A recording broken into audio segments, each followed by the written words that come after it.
Imagina tener 93 años y seguir desfilando en las pasarelas más prestigiosas del mundo. Imagina perder todos tus ahorros de toda una vida, no una, sino 2 veces, y seguir adelante.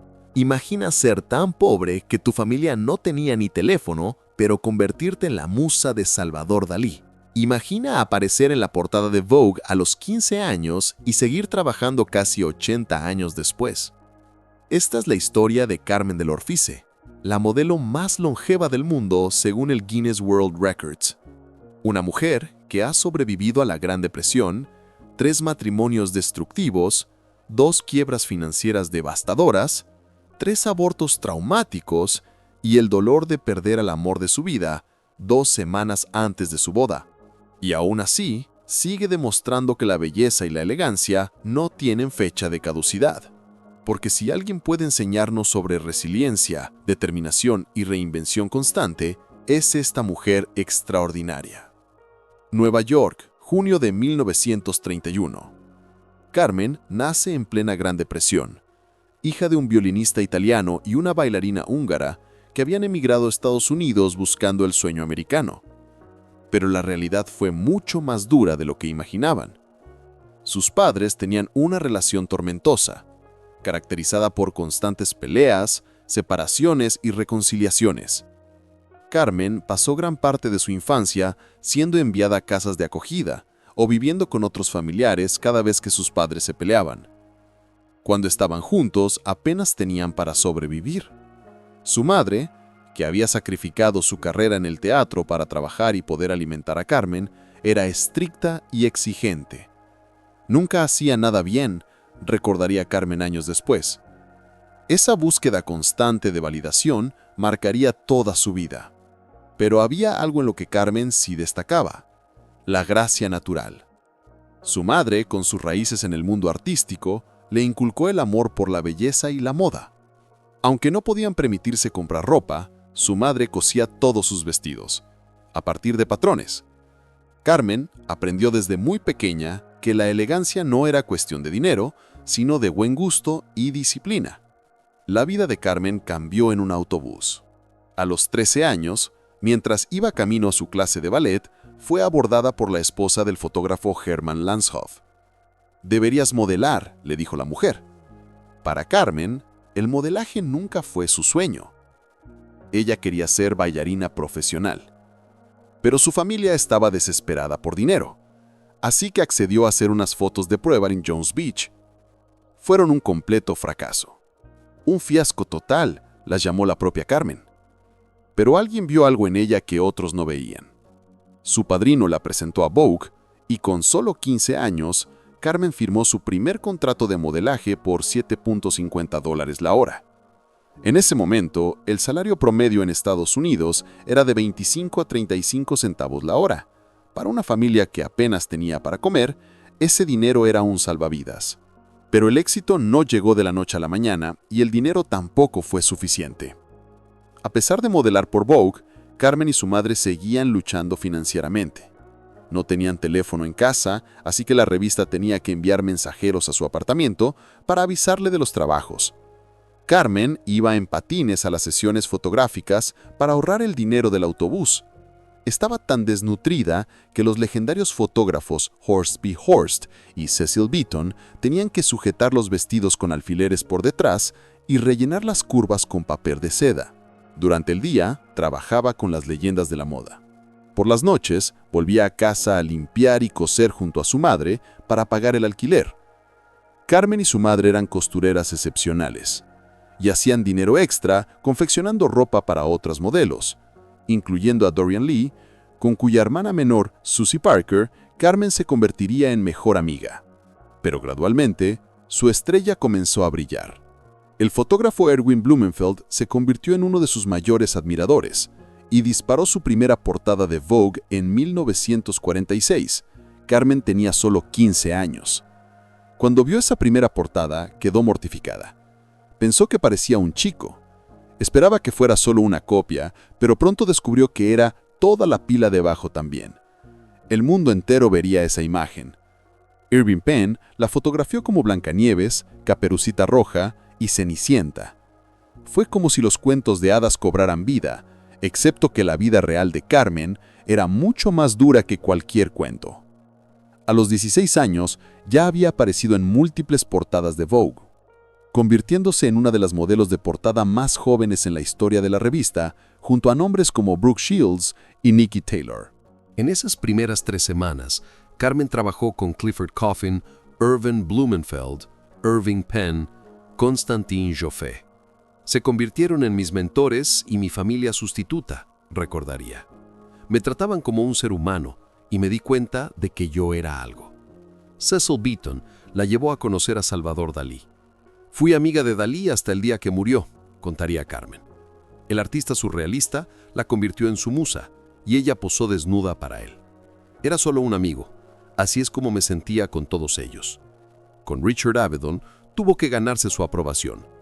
Diana Vreeland, la exigente editora de moda de Harper's Bazaar, quería que Avedon llevara a Carmen a París para fotografiar las colecciones, pero él se resistió.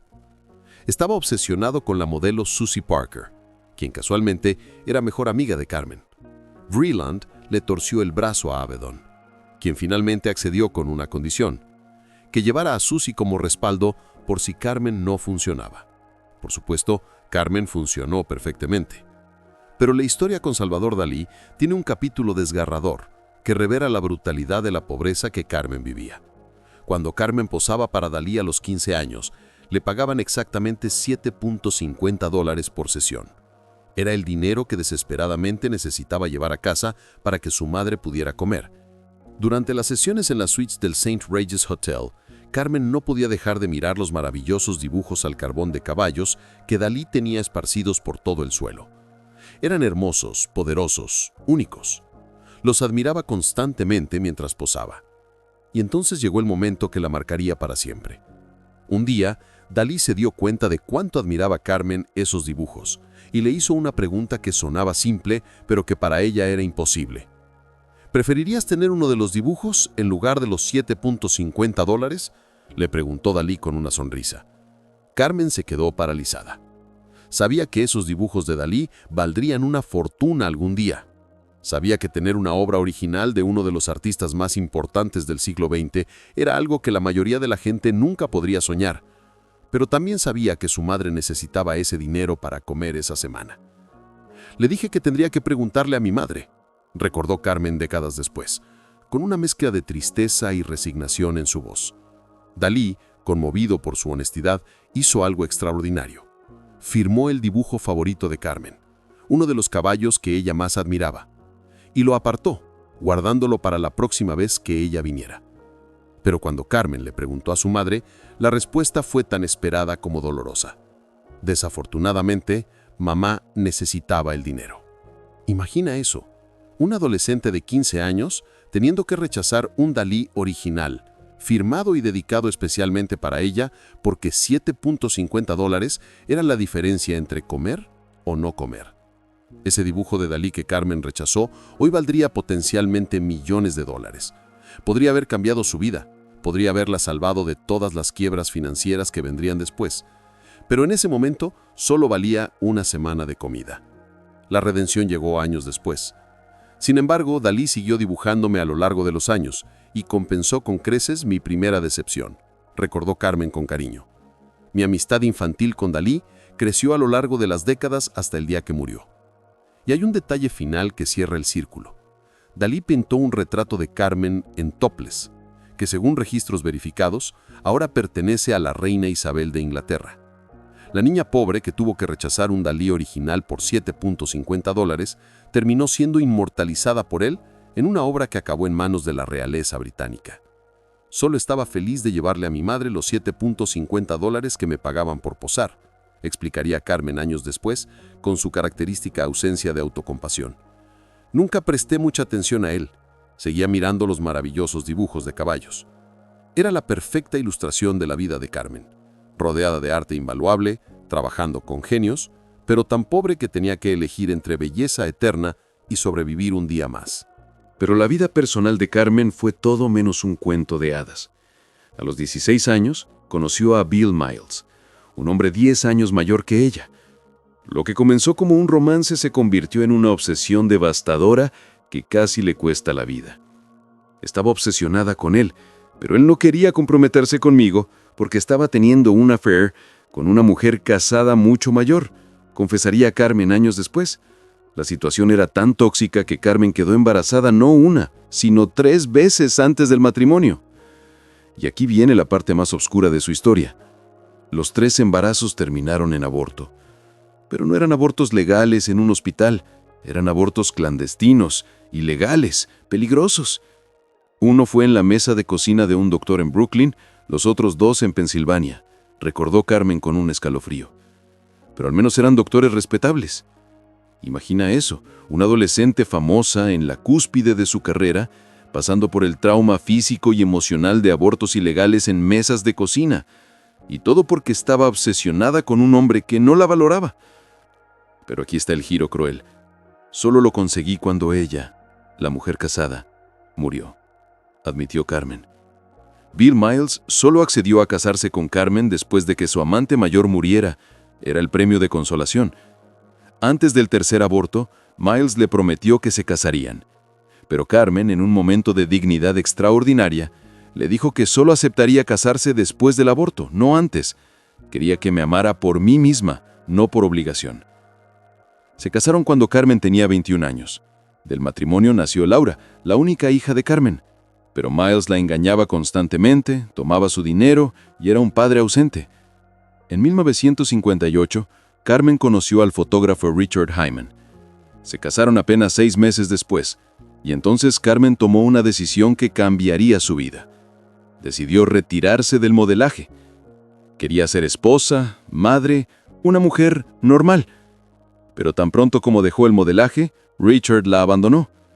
Él la amaba como modelo, no como persona. Aunque nuestro matrimonio no funcionó, no tuvo nada que ver con mi retiro, aclararía Carmen años después. Se divorciaron en 1960, aunque permanecieron amigos cercanos durante los siguientes 53 años, hasta su muerte en 2013. Laura adoraba a Hyman, pero como Carmen explicó, aunque era adorable, no podía criar al hijo de otro. Pero antes de llegar a su tercer esposo, hay una historia que pocos conocen. Su segundo esposo casi fue el político británico Bill Astor, el tercer vizconde Astor. Él tenía 60 años, Carmen solo 28. Astor le propuso matrimonio, pero Carmen le dijo algo que lo dejó atónito. «Cariño, ¿qué me vas a dar de regalo de bodas? ¿Un amante?» Carmen le explicó con total honestidad, que no se sentía atraída por él. Astor, en lugar de ofenderse, le pidió que le prometiera una cosa.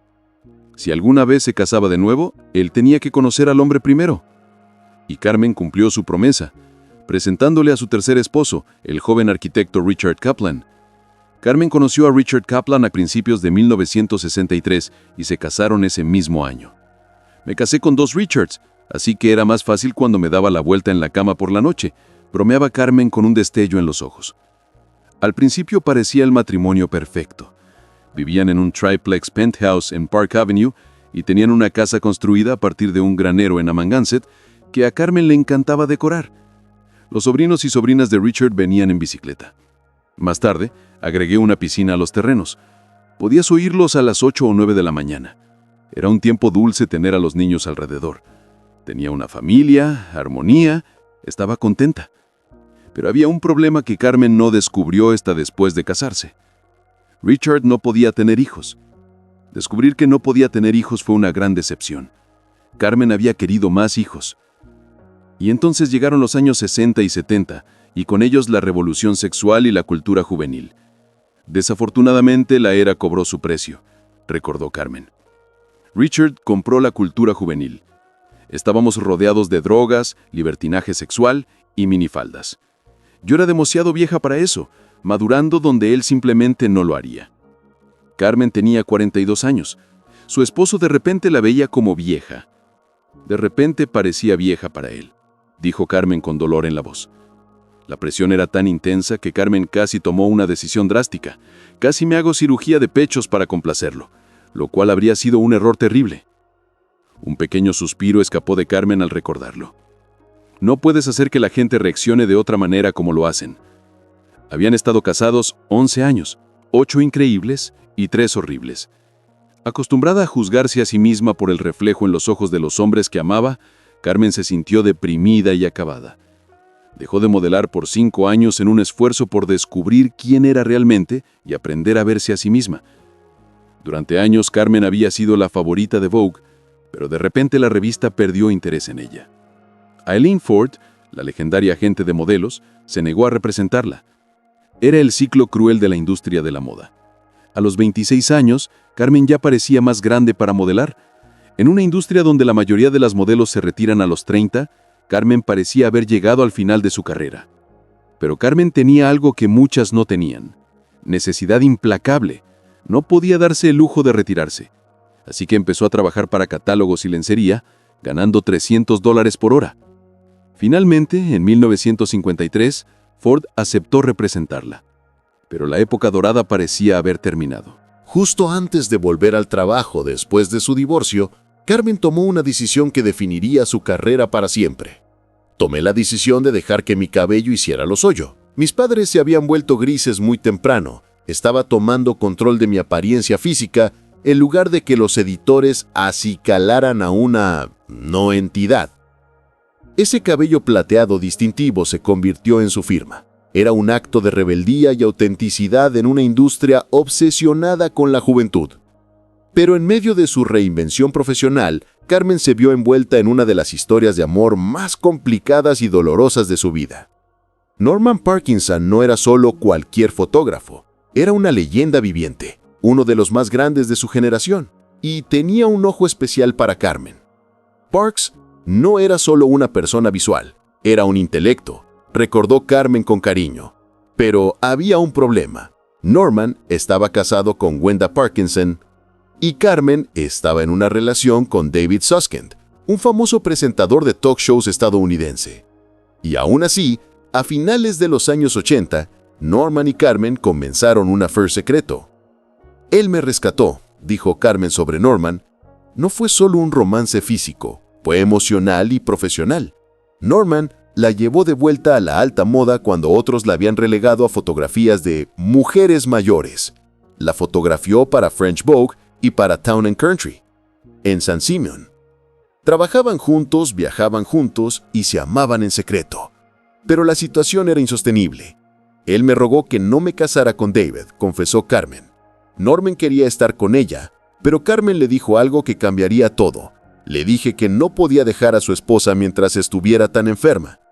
Wenda estaba gravemente enferma, y Carmen, a pesar de estar enamorada de Norman, no quería ser la razón por la que abandonara a su esposa moribunda. Era una posición imposible para todos los involucrados. Y entonces ocurrió lo impensable. Wenda Parkinson murió. Finalmente, después de años de espera, Norman y Carmen podían estar juntos abiertamente. Pero Norman estaba furioso porque Carmen había mantenido su distancia durante la enfermedad de Wenda, furioso porque ella había seguido con sus planes de casarse con David Susskind. Estaba demasiado enojado por haber sido rechazado para contemplar finalmente estar juntos. Recordó Carmen. Carmen y David Susskind estaban comprometidos oficialmente. La boda estaba programada, las invitaciones probablemente ya enviadas. Carmen, después de tantos matrimonios fallidos, finalmente había encontrado estabilidad con un hombre exitoso, inteligente, que la amaba. Y entonces, 2 semanas antes de la boda, David Susskind murió. Simplemente murió, en 1987, a los 66 años. La vida de Carmen se desmoronó una vez más. Había perdido a 2 hombres que amaba. A Norman, por orgullo y rabia. A David, por la muerte. Y a Norman, amor prohibido. Pero la historia con Norman Parkinson aún no había terminado. Después de la muerte de David, Carmen intentó reconectar con Norman. Pero el tiempo también lo estaba alcanzando. Norman cayó gravemente enfermo, y en uno de los momentos más conmovedores y desgarradores de la vida de Carmen, ella lo visitaba en el hospital. No podía hablar, pero Carmen encontró una manera de comunicarse con él. Recuerdo conversaciones telefónicas con su habitación del hospital, donde un asistente transmitía las respuestas de Parkinson a mis preguntas. 2 parpadeos para sí, 1 para no. Imagina eso. El gran Norman Parkinson, el fotógrafo que había capturado la belleza del mundo entero, reducido a comunicarse con parpadeos. Y Carmen, la mujer que había amado en secreto durante años, tratando desesperadamente de mantener una conexión. Norman Parkinson murió en 1990. Carmen había perdido a 3 hombres en 3 años. A Wenda, quien le impidió estar con Norman, a David, quien iba a ser su esposo, y a Norman, su amor prohibido. El universo tiene una forma de quitarme la alfombra de debajo, dijo Carmen con una ausencia genuina de autocompasión. Toda esa muerte, toda esa pérdida, y aún así seguía adelante. Pero Carmen no podía estar sola por mucho tiempo. En 1993, un vecino le presentó a Norman F. Levy. Era un multimillonario, sofisticado y estaba profundamente conectado con el mundo financiero de Nueva York. Lo que Carmen no sabía era que Norman F. Levy era el mejor amigo de Bernard Madoff. Durante varios años, Norman fue su pareja. Y más que eso, se convirtieron en un cuarteto social con Bernie y Ruth Madoff. Durante 12 años, viajaron juntos, festejaron juntos en yates lujosos, cenaron en los mejores restaurantes. Carmen pensaba que finalmente había encontrado estabilidad, tanto emocional como financiera. Norman F. Levy tenía $244 millones en activos cuando murió en 2005 a los 93 años. Y Bernie Madoff fue el ejecutor de su testamento. Carmen había invertido con Madoff, utilizando el dinero que le quedaba después de su primera quiebra en el mercado de valores, más el dinero que Norman le había dado. Durante años, los estados de cuenta mostraban retornos consistentes y maravillosos.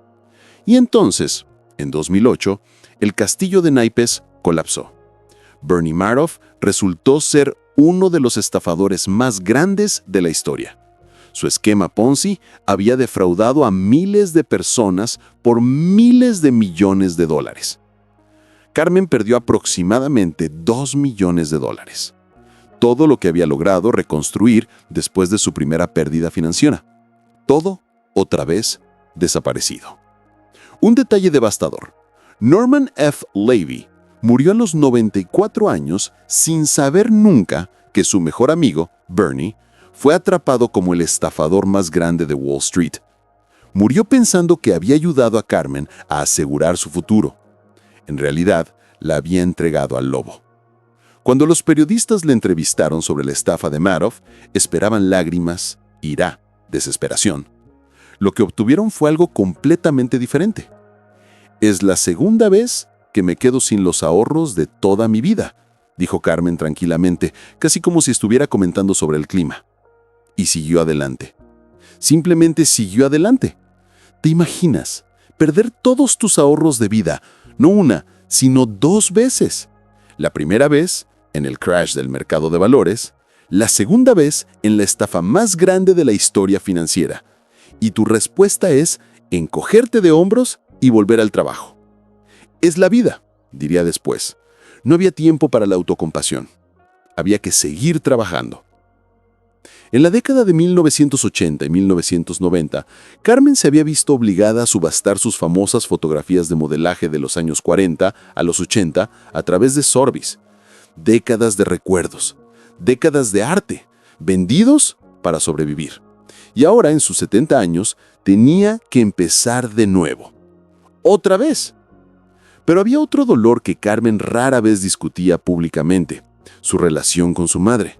La mujer que la había creado, que le había enseñado a coser, que había sacrificado su propia carrera para alimentarla, también la había hecho sentir que nunca era suficiente.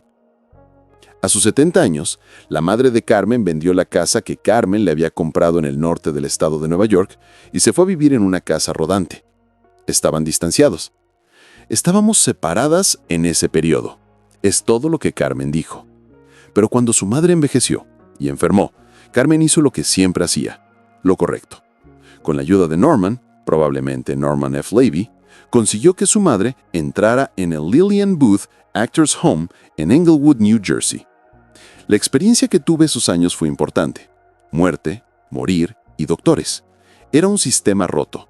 Terminé cambiándole los pañales a mi madre porque en el mejor lugar simplemente no tenían suficiente personal. Imagina eso. Carmen del Oreficio, la modelo más famosa del mundo, una mujer que había caminado para los diseñadores más prestigiosos, cambiándole los pañales a la madre que nunca creyó que ella era suficiente. Los padres te enseñan cómo vivir y morir. No tengo miedo a la muerte.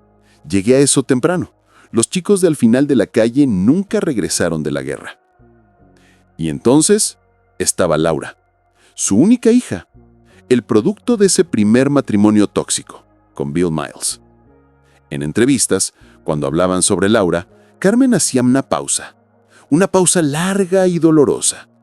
Realmente quería a mi hija, y entonces se quedaba en silencio. Un silencio que hablaba volúmenes sobre una relación que no era todo lo que Carmen había esperado.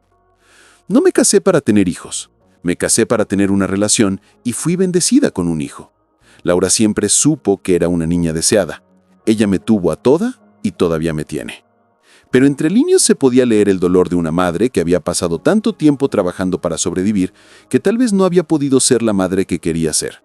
He sido esposa demasiadas veces y madre no lo suficiente, admitió Carmen en una entrevista devastadoramente honesta. Pero Carmen del Oreficio no sabía rendirse. En 1978, después de años alejada de los reflectores principales, hizo su regreso. Tenía casi 50 años, una edad en la que la mayoría de las modelos ya estaban retiradas hacía décadas. Y algo extraordinario sucedió. En pocos años, volvía a estar en las portadas de las principales revistas de moda. Su elegancia temporal, esos pómulos esculpidos, esa postura impecable, ese cabello silvestre que se había convertido en su firma. En la década de 1990, caminó en desfiles para Isaac Mizrahi, Moschino, Thierry Mugler. La industria se dio cuenta de que había estado cometiendo un error. La belleza no tiene edad cuando está combinada con presencia, profesionalismo y esa magia indefinible que solo los verdaderos íconos poseen. Pero aquí es donde la historia se pone realmente extraordinaria. En lugar de retirarse después de perder todo por segunda vez, Carmen trabajó más duro que nunca. A los 70, 80, 90 años seguía modelando. En 2011, recibió un doctorado honoris causa de la Universidad de Artes de Londres por sus contribuciones a la industria de la moda. Campañas para H&M, Rolex y Sephora. Desfiles para Anna Sui, Stéphane Roland, Guo Pei. En 2017, con 86 años, cerró el desfile de alta costura de Guo Pei, flanqueada por 2 espueltas, en un momento que quedó grabado en la historia de la moda. Su cabello plateado, su porte aristocrático, esos pómulos que desafiaban la gravedad y el tiempo. Carmen se había convertido en algo más que una modelo. Era un símbolo viviente de que la belleza, la elegancia y la relevancia no tienen fecha de vencimiento. ¿Cuál era su secreto? Carmen nunca lo ocultó. La autodisciplina no es una palabra sucia. Era su mantra. Ha admitido haberse hecho inyecciones de silicona para mantener su estructura ósea durante décadas. Pero más allá de cualquier procedimiento estético, el verdadero secreto era algo más profundo. Siempre les digo a las mujeres que cuando se trata de apariencia, se trata más de gusto que de dinero. No imites a nadie y ten el coraje de expresar tu propia personalidad. Carmen nunca trató de parecer más joven. A los 40, era orgullosamente una mujer de 40. A los 80, celebraba tener 80. No quería ser de 20, explicó. Su belleza era auténtica para cada etapa de su vida. Nunca he vivido para que me noten, explicó Carmen. Viví para disfrutar la emoción de hacer las cosas bien ese día. Y sabía que lo estaba haciendo bien cuando me volvían a contratar. Esa era la emoción para mí. Su filosofía era simple pero poderosa. Tienes que estar lista para entender que tienes suficiente, sin importar qué alfombra te quiten de debajo de los pies. No puedes vivir con miedo o pensando, nunca lo resolveré. Cuando le preguntaban si alguna vez había considerado retirarse, su respuesta era contundente. No, quiero disfrutar cada día de mi vida y el trabajo es parte de eso. Me alegra que la gente esté prestando atención a la demografía de una sociedad que vive más tiempo, reflexionaba Carmen a sus 84 años. A veces odio lo que me ponen. Voy a cumplir 85 años en junio y hay cosas que no elegiría porque es incómodo. Los pantalones de piel no son para mí, me dan calor. La evolución era clara. Antes encogía mis dedos para que me quedara el zapato. Torturaba mi cuerpo con tal de que quedara la foto. Ahora mi filosofía al vestir es usar algo que me permita sentarme. Su amigo de toda la vida, el ilustrador de moda David Downtown, la convenció de que dejara que el fotógrafo Tim Peterson la siguiera casi a todas partes durante años, incluyendo el quirófano durante una de sus cirugías de cadera. El resultado sería Carmen del Orefice, The Legend Down the Hole, un documental que captura no solo la leyenda, sino a la mujer real detrás de ella. Hace 5 años me propuse documentar una alfombra mágica de su vida y terminé en una fascinante montaña rusa de galas, hospitales, alta costura, suites de primera clase y drag queens, todo en la omnipresencia del verdadero poder estelar, dijo Peterson admirado. Todos los que conocen a Carmen dicen lo mismo. Es una de las personas más dulces del planeta. No hay ni un hueso de diva en su cuerpo de 1,80 m. Cuando entra en una habitación, la gente contiene el aliento por su belleza impactante. Pero casi inmediatamente quedan igualmente impresionados por su calidez, su humildad, su sentido del humor. Es amable con todos, desde los fotógrafos más famosos hasta los asistentes de producción más jóvenes. Trata a todos con el mismo respeto y dignidad con la que siempre quiso ser tratada. En una entrevista exclusiva con la revista Quién, en 2015, Carmen mostró su lado más humano. Me encanta decir, ven a morir conmigo, ven a vivir conmigo. Siempre tengo ideas en la cabeza. Bromeó sobre su longevidad. Y sobre el retiro, fue contundente. Siempre me preguntan, ¿cuándo te vas a retirar? Lo hago todos los días. ¿Retirarse significa irme a dormir? ¿Dejaría de respirar? No. La muerte no es algo malo. Es parte de la vida. Estoy tratando de llegar a ella. No con encanto, sino con inteligencia. Carmen fue la cara del perfume Chanel número 5, uno de los mayores honores en la industria. Pero había otro perfume que definía su identidad personal. Usé el perfume Bandit de Robert Piguet durante 40 años, confesó Carmen en una entrevista. Y cuando lo descontinuaron, tuvo una idea que mostraba su espíritu empresarial, incluso en su vejez. Siempre tengo ideas como comprar la fórmula del perfume y que se pueda comprar solamente en el Palacio de Hierro, bromeó con el periodista mexicano. Era típico de Carmen. Incluso en la conversación casual, pensaba como la empresaria y sobreviviente que siempre había sido. A lo largo de su carrera, Carmen trabajó con absolutamente todos los grandes: Cecil Beaton, Irving Penn, Rachel Avedon, Horst B. Horst, Norman Parkinson, Francesco Escabullo, Erwin Blumenfeld y en sus últimas décadas, Karl Lagerfeld.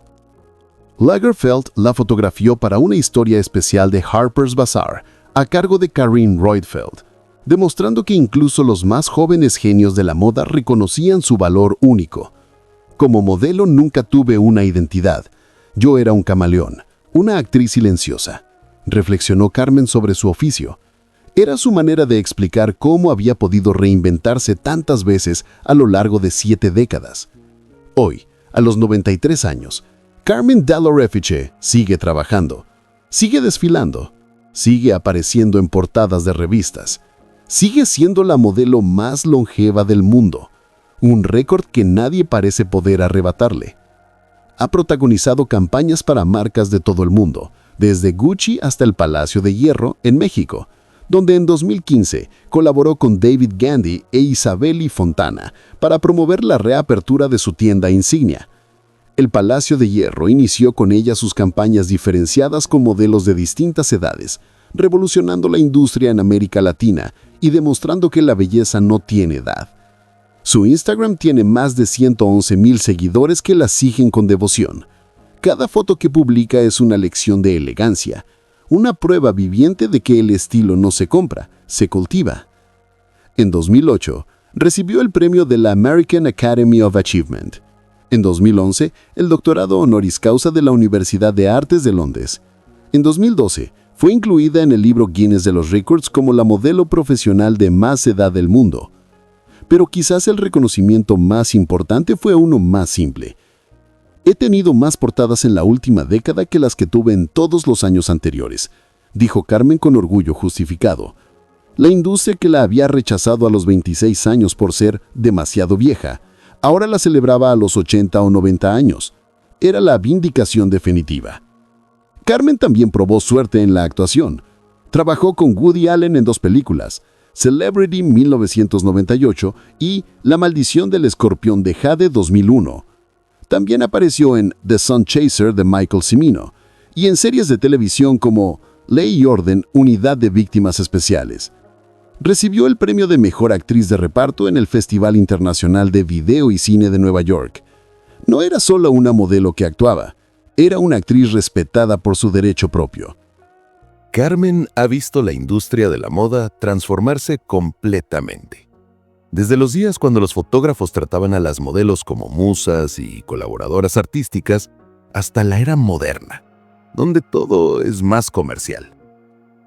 Se queja de cómo la profesión de maniquí ha dejado de ser un arte de musas y se ha convertido en un simple negocio, reconocieron sus biógrafos.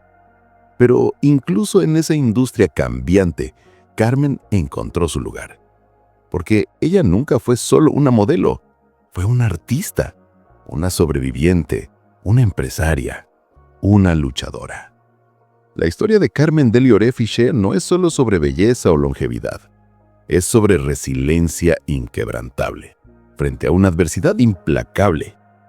A los 93 años, Carmen Delioré-Fichet no es solo una modelo, es un monumento viviente a la resiliencia humana.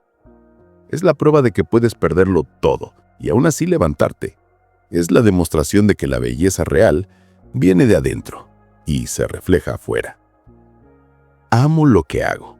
Si no lo hiciera, lo cambiaría por algo que amara, pero siempre viviría dentro de mis posibilidades, dijo a sus 84 años. Y esa quizás es la lección final. No se trata de la fama, el dinero o la belleza física. Se trata de amar tu vida, vivir auténticamente y seguir adelante sin importar qué alfombra te quiten de debajo. Porque Carmen Delioré-Fichet nos enseñó que el verdadero lujo no es tener dinero en el banco, es tener la fortaleza para perderlo todo, 2 veces, y seguir caminando con la cabeza en alto, el cabello plateado brillando, y esa sonrisa serena que solo viene de haber sobrevivido absolutamente todo lo que la vida puede lanzarte.